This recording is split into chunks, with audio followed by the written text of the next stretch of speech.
기도하시겠습니다. 하나님 아버지 감사합니다. 오늘도 또 새로운 하루를 허락해 주셔서 주님 앞에 나와 기도하면서 하루를 출발하게 하신 것을 감사드립니다. 구원받음의 감격과 아주 작은 것에도 감사할 수 있는 마음을 주시고 점점 더 주님을 닮아가는 주의 자녀가 되게 하여 주시옵소서.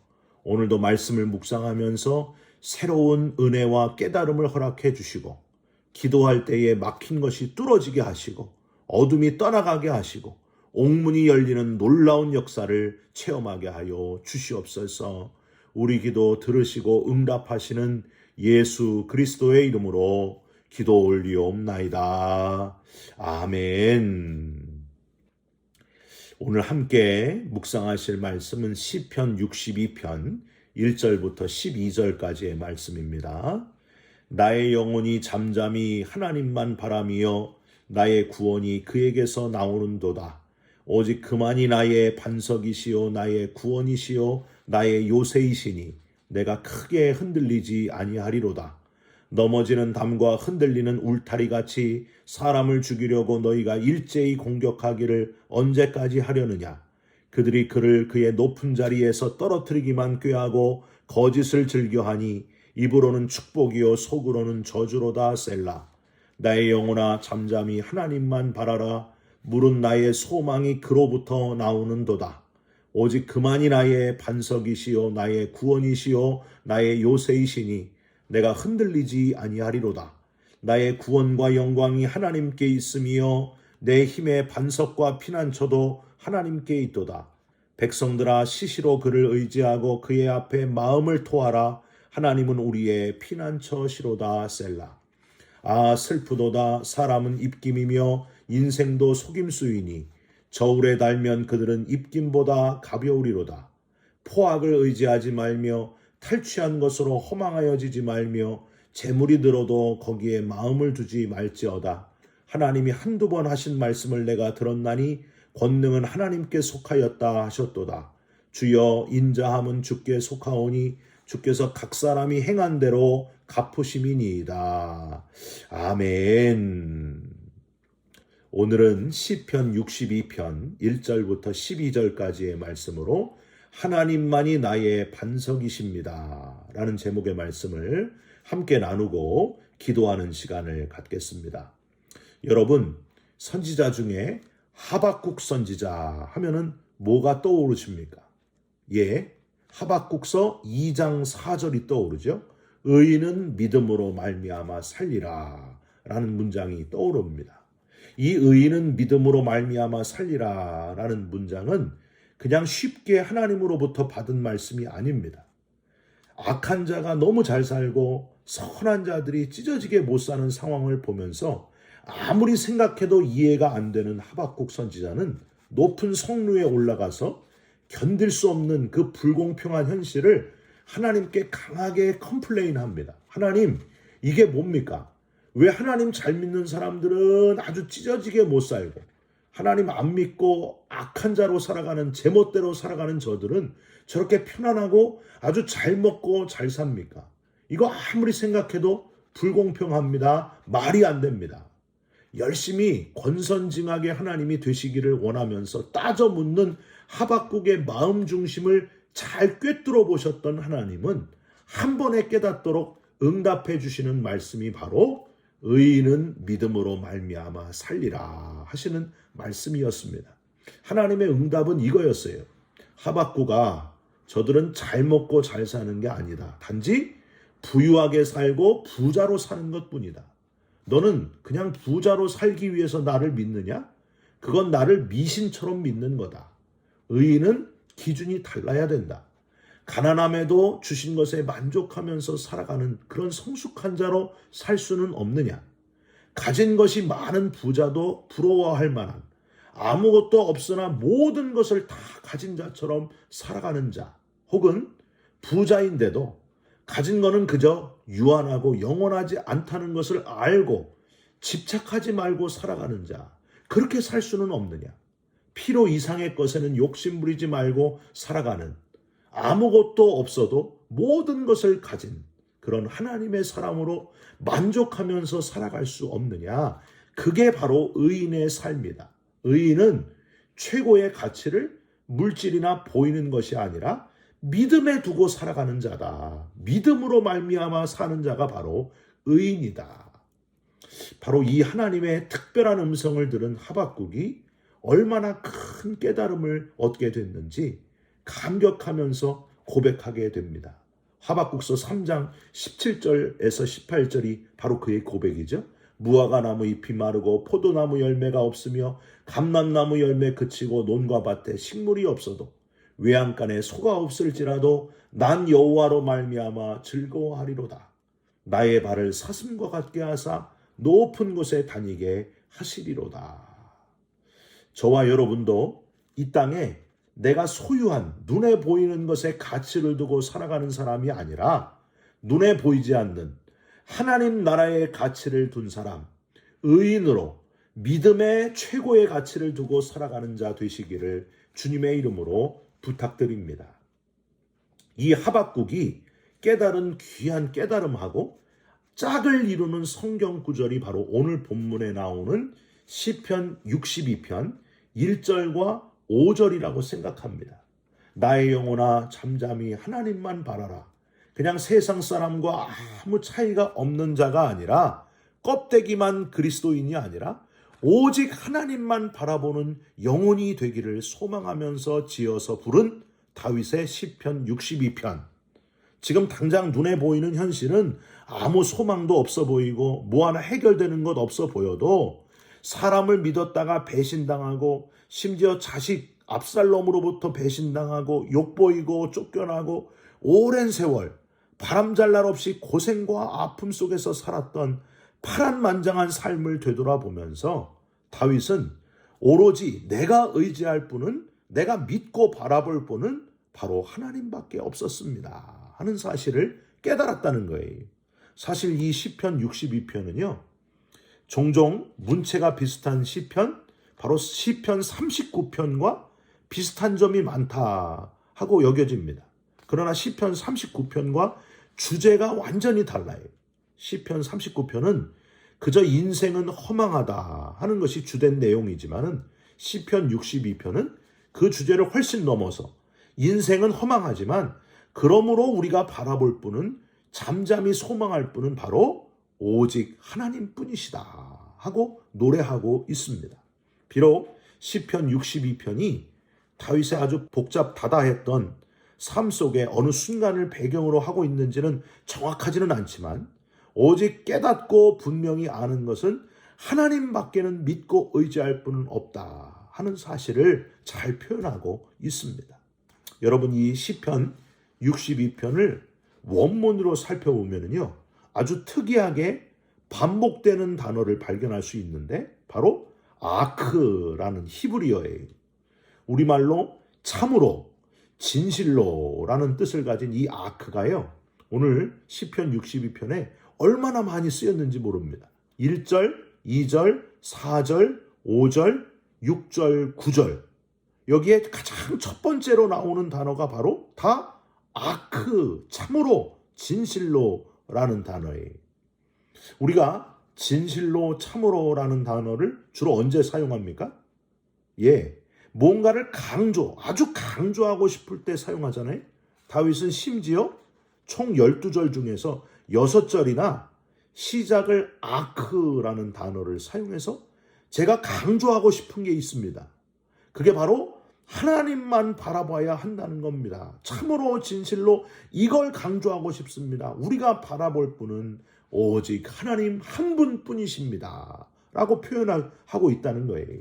사랑하는 성도 여러분, 저와 여러분도 지나온 세월을 돌아다 보시면서 오직 내가 믿고 바라볼 분은 하나님밖에 없다, 오직 하나님뿐이시다 하는 사실을 우리의 자녀들에게, 그리고 우리가 만나는 모든 다른 사람들에게 열심히 전하면서 살아가는 이 시대의 다윗으로 살아가시기를 주님의 이름으로 부탁드립니다.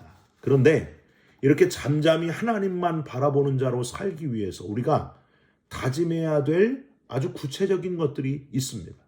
오늘 본문을 조금 더 구체적으로 살펴보면서 그걸 발견했으면 좋겠어요.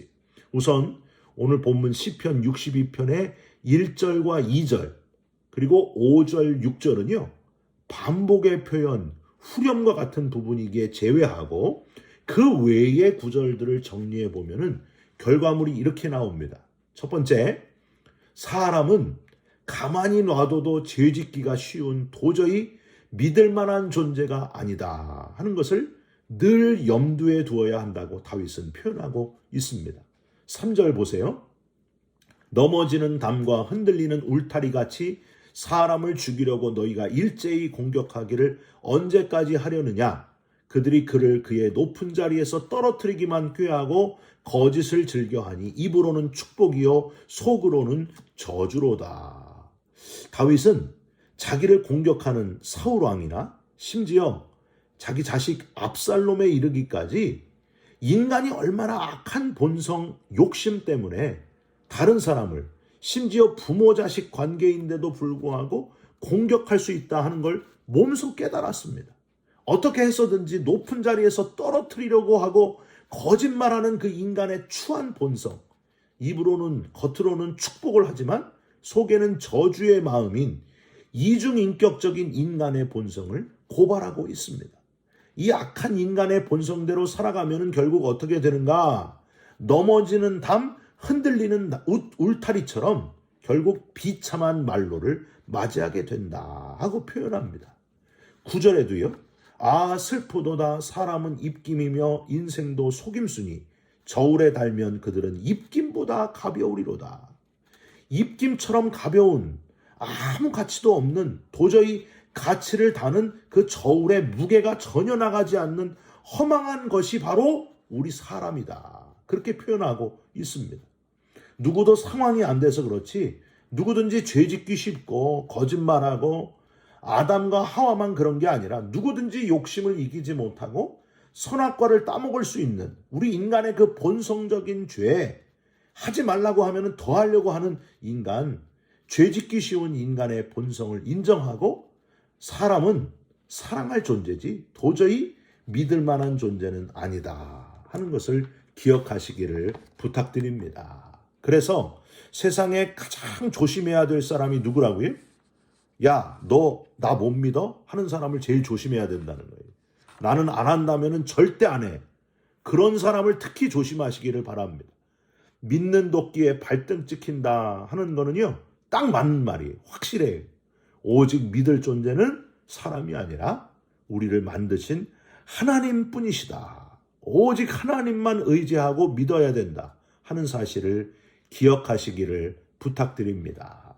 두 번째로 우리가 가진 소유한 것들을 거기에는 마음을 두지 말라 하는 다윗의 권면을 기억하셨으면 좋겠습니다. 10절 포악을 의지하지 말며 탈취한 것으로 허망하여지지 말며 재물이 늘어도 거기에 마음을 두지 말지어다. 이 포악이라고 하는 것은 압제자들이 즐겨 사용하는 악행으로 쉽게 얘기하면 갑질이에요. 갑질. 가진 힘으로 뇌물을 받거나 강제로 빼앗는 것, 눈에 보이는 권력의 힘을 이용하는 것, 바로 그겁니다. 이런 허망한 것들이다. 재물이 늘어도 가진 재물이 아무리 많아져도 마음을 두지 말라. 아예 재물은 악한 거다. 그런 뜻이 아닙니다. 재물 자체는 악한 것이나 선한 것이 아니라 어떻게 사용하는지가 중요한데 많아져서 마음을 두지 말아라. 즉 거기 집착해가지고 가장 중요한 가치를 거기에 두지 말아라. 사람은 마음이 주로 재물에 흔들리기 쉬운 존재이기 때문이다. 그런 표현입니다. 그래서 예수님은 마태복음 6장 21절에 내 보물이 있는 곳, 그곳에는 내 마음도 있느니라 말씀하셨습니다. 사람이 뭐에 제일 약할까요? 뭐에 제일 쉽게 넘어갈까요? 바로 물질이다. 그 표현을 주님이 지금 하시는 거예요. 여러분 옛날에 구두를 수선하고 다니던 어떤 사람이 지금 돈으로 10억 원의 복권에 당첨이 되었습니다. 너무 기뻐가지고 이젠 구두 수선은 그만둬야 되겠다. 구두 수선하던 그 괴짝을 한강다리를 지나던 중에 물속으로 속 시원히 내던져 버리고 집에 가서 보니까 바로 그 괴짝 속에다가 당첨된 복권을 집어넣었다는 것을 깨닫게 됩니다. 그는 그 충격으로 죽어버렸다는 이야기가 있어요. 잠언 23장 5절에는 이런 말씀이 있습니다. 내가 어찌 허무한 것에 주목하겠느냐. 정령이 재물은 날개를 내어 하늘에 나는 독수리처럼 날아가리라.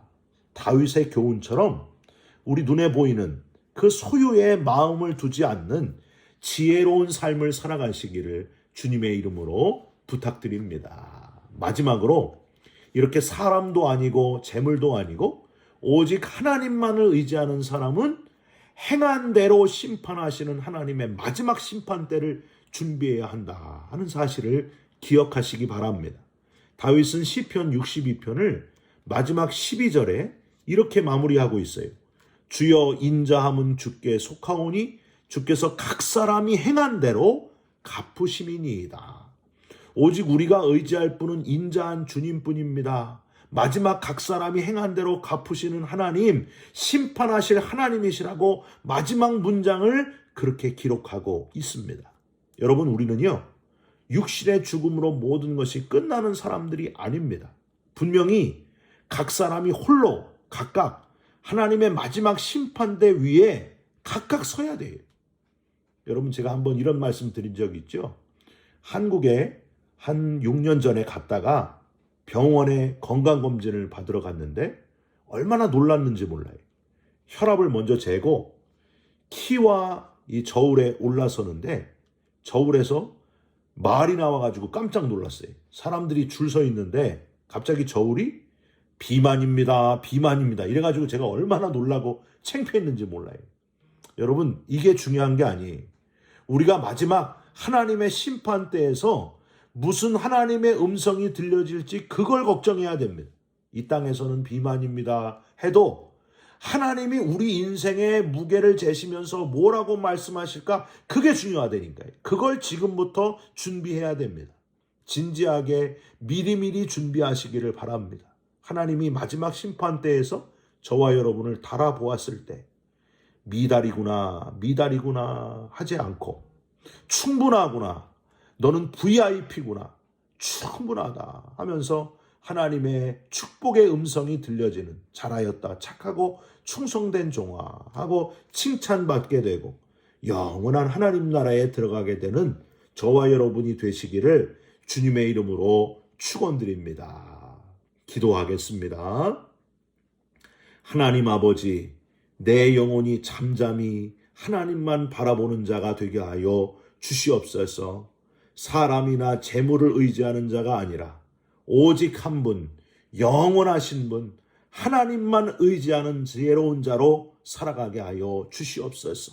분명히 하나님의 마지막 심판대가 있다는 것을 잊지 않게 하시고 준비하는 우리들의 삶이 되게 하여 주시옵소서.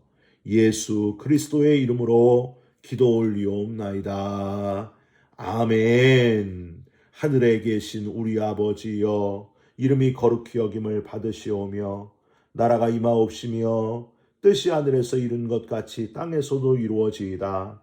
오늘날 우리에게 일용할 양식을 주옵시고 우리가 우리에게 죄진 자를 사하여 준 것 같이 우리 죄를 사하여 주옵시고 우리를 시험에 들게 하지 마옵시고 다만 악에서 구하옵소서. 나라와 권세와 영광이 아버지께 영원히 있사옵나이다. 아멘. 사랑하는 성도 여러분, 잠잠히 하나님만 바라보는 자 되시기를 바랍니다. 온전히 주만 의지하는 자로 승리하시기를 주님의 이름으로 축원드립니다. 여러분 사랑합니다. 축복합니다. 감사합니다.